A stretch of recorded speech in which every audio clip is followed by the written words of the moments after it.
Senadora María Fernanda Cabal, buenos días, gracias por atendernos. Hola, muy buenos días, Julio. Senadora, ¿qué lectura le da usted a esa fractura que se observa en la coalición de gobierno?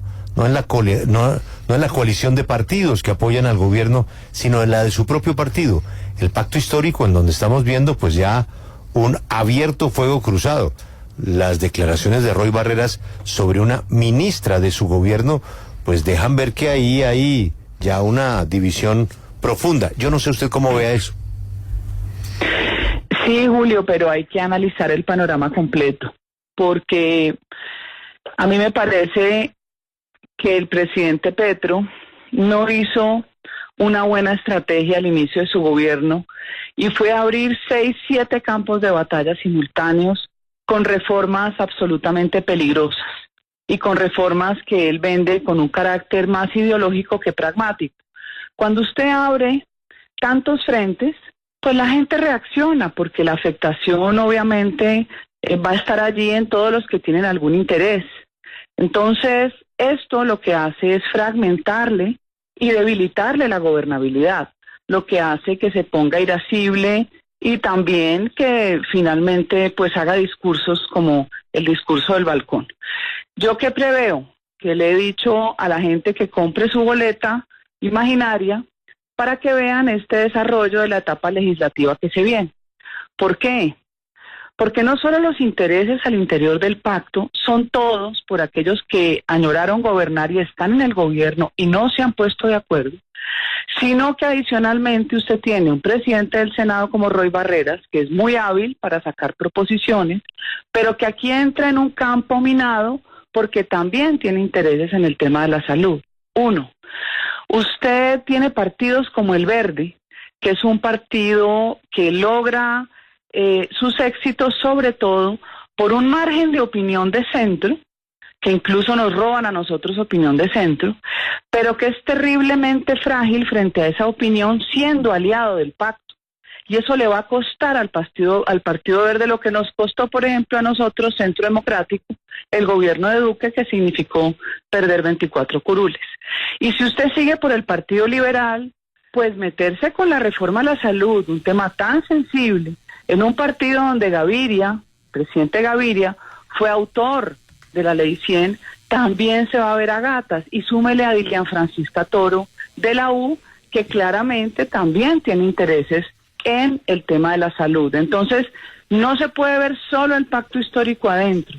Se tiene que ver todas las aristas que van a llevar al traste, a mi juicio, la coalición, pero también van a profundizar internamente la fragmentación del pacto. Sí, senadora Cabal, permítame le cambio de tema porque quiero que hablemos del que es nuestro tema del día. Es un saboteo, porque lo ha dicho el propio presidente Gustavo Petro. El secuestro de un sargento del ejército termina torpedeando la posibilidad de paz con el ELN. Usted ha sido muy escéptica y muy crítica frente a ese proceso de paz, proceso del que hay que recordar su esposo José Félix Laforía hace parte porque es negociador por parte del gobierno nacional. ¿Qué significa esa acción de la guerrilla en este momento, justo cuando se está intentando pactar un cese bilateral en este segundo ciclo de conversaciones en México? Yo me preguntaría por qué Gustavo Petro es tan complaciente y tan consentidor con los grupos al margen de la ley de todo tipo, no solo con las guerrillas, a quienes en este país se les da un tratamiento privilegiado, todavía no entiendo por qué, y a todos los demás grupos que quedaron del acuerdo de paz de La Habana, y en cambio están opuesto a un diálogo abierto y franco con reformas que se supone que son salvar vidas. O sea, aquí hay una dualidad en la conducta del presidente Petro, y es que por un lado dice que es la potencia mundial de la vida, pero resulta que la reforma a la salud va a poner en peligro la vida de miles de pacientes que están en tratamiento médico y pacientes que lo serán a futuro. Y por el otro lado, tiene una mano extendida con los grupos ilegales como si fuera el director de una orquesta donde no le van a funcionar los músicos. Usted tiene que dar garrote. Si su política es la zanahoria, acompáñela del garrote. Usted tiene que usar la autoridad y el orden porque le van a tomar el pelo y usted sabe que los comunistas son atemporales. Ellos tienen los tiempos distintos a los de los seres humanos normales y racionales. Usted madruga, usted trabaja y usted paga sus gastos. Ellos no. Ellos viven toda una vida destruyendo países y siguen en otras generaciones con un solo objetivo, que es la toma del poder. Entonces yo veo que el ELN le va a seguir tomando del pelo al gobierno, entre más complaciente sea el gobierno, y así lo harán los demás grupos ilegales. Señora senadora, ¿no le parece a usted que, volviendo a las declaraciones del presidente del Congreso, las afirmaciones que él hace de ella, la ministra, van más bien dirigidas al presidente Petro? De lo que he oído y que por los corrillos del mismo Congreso pues se esparce como noticia, es que el presidente Petro no atiende ni siquiera a sus ministros. Entiendo de una queja incluso del ministro de Hacienda, cuando este proyecto necesita el aval, porque si no, no hay plata de dónde sacar, que ese es otro problema de los que no han construido riqueza ni pagado impuestos en su vida, que creen que el Estado es una vaca para ordeñar.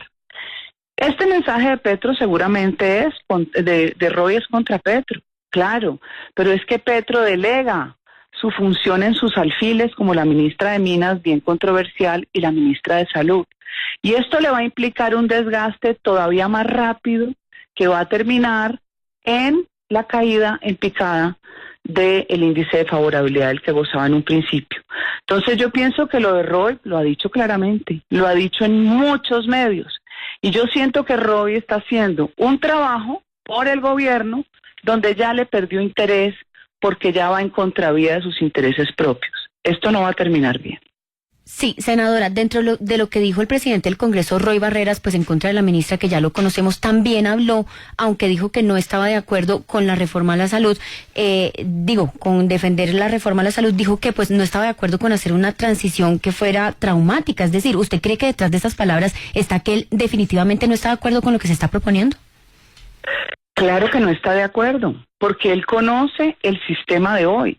Cuando uno conoce un sistema a fondo y conoce que en un país como Colombia, lo poco que tenemos para mostrar dentro de tanta adversidad que nos ha tocado enfrentar a lo largo de una historia de violencia, de desigualdad, de diferencia de lo urbano y lo rural, es una salud que hoy tenemos 3 de las mejores clínicas del mundo. O sea, desconocer eso es ser bastante obtuso con una realidad y unos hechos y unos números que le están demostrando a usted que usted ha sido exitoso, que lo malo se puede corregir, pero no en manos de personas con una dosis ideológica que contamina cualquier forma racional de pensamiento. Senadora, mientras que usted hablaba, yo seguí su recomendación muy amablemente y compré la boleta imaginaria, pero me ofrecen otro espectáculo también, complementario, y es, en el mundo imaginario, las candidaturas presidenciales. Imagine usted que de pronto en el pacto histórico están en serios problemas de candidaturas presidenciales y que, pues, lo obvio, por la popularidad, por ser mujer, por lo que significa ella, pues sería que el pacto histórico no se debería preocupar, porque tienen a Francia Márquez. Pero ¿qué pasa? Que Francia Márquez una y otra vez les ha dicho que no, que con ella no cuenten. Entonces, renuncia Gustavo Bolívar y renuncia como parte de la estrategia para todos los efectos, pero principalmente como alfil para la candidatura de la alcaldía de Bogotá. En la boleta imaginaria veo un escenario imaginario, y es que Roy dice, pero ¿cómo así? Si yo soy el tipo más importante del pacto histórico. No puedo calificar eso, pero indiscutiblemente es un político con el que usted puede estar de acuerdo o en desacuerdo, de tremendo nombre, tradición y reconocimiento, ¿no? Al menos no tiene que presentarse. Ya todo el mundo sabe quién es Roy Barreras. Pero al mismo tiempo, viendo el Carnaval de Barranquilla, con su misma boleta imaginaria, yo no tengo ninguna duda que Verónica será una jugadora muy importante. su popularidad, su manejo del público, su arrollador desparpajo, la hacen una potencial candidata en caso de que todo lo otro no funcione. Y es interesante porque la boleta imaginaria me dice, y mire usted en la oposición que hay una mujer que lidera esas posibilidades, que está con usted en la línea. Se llama María Fernanda Cabal. Este espectáculo imaginario de que terminemos con Verónica en una tarima y con María Fernanda en otra tarima, una candidata del occidente colombiano, otra candidata de nuestro Caribe, ¿le parece muy hipotético? No me parece hipotético y de hecho en esa baraja puede haber mucho más mujeres. Pero aquí lo importante, antes que pensar en presidencias, es que no se nos desfonde el país, Julio. Este país no puede seguir jugando como está en este momento, a una desaceleración económica, a un desempleo que va a crecer en este final de año y a espantar la inversión, porque si usted no tiene inversión, no tiene posibilidades de desarrollo. Entonces, esa boleta imaginaria suena bastante folclórica, es posible, pero no nos distraigamos por ahora ni con el baile de Verónica, ni con la vicepresidente Francia.